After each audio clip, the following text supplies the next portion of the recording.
கண்ணீரின் ஜெபத்துக்கு எப்பொழுதுமே மதிப்புண்டு. தேவ சமூகத்தில் நீங்கள் சிந்துகிற கண்ணீருக்கு மதிப்புண்டு. உங்கள் பாவங்களை உணர்ந்து அறிக்கை செய்து தேவ சமூகத்தில் தேவனிடத்தில் கெஞ்சி மன்றாடி கண்ணீரோடு ஜெபிக்கிற ஜெபம் கர்த்தருக்கு பிரியமானது. பாவ அறிக்கை செய்யணும். கர்த்தரிடத்தில் அந்த பாவத்தை சொல்லி விலக்கிடணும். அந்த பாவத்தை விட்டு தன் பாவங்களை மறைக்கிறவன் வாழ்வடைய மாட்டான். அவைகளை அறிக்கை செய்து விட்டு விடுகிறவனோ இரக்கம் பெறுவான்.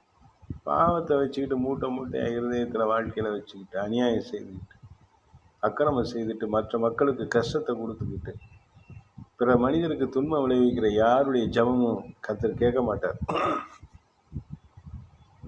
சமுதாயத்துக்கு சீர்கேடு செய்கிற யாருடைய விண்ணப்பத்தையும் கர்த்தர் அங்கீகரிக்க மாட்டார்.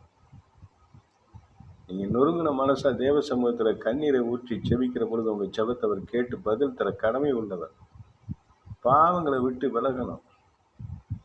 மற்றவங்களை துன்புறுத்துகிற அந்த குணாதிசயத்திலேருந்து மனம் திரும்பணும்.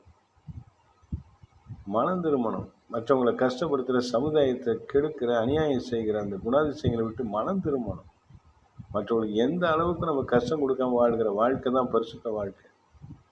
உங்கள் ஜெபத்தை அவர் உடனே கேட்பார். கண்ணீரின் ஜெபம் விலை மதிப்பற்றது. பாவங்களை அறிக்கை செய்து கண்ணீரோடு ஜெபிக்கிற ஜெபம் விலையேற பெற்றது. கர்த்தர் அந்த ஜெபத்தை கேட்டு உடனே பதில் தருவார்.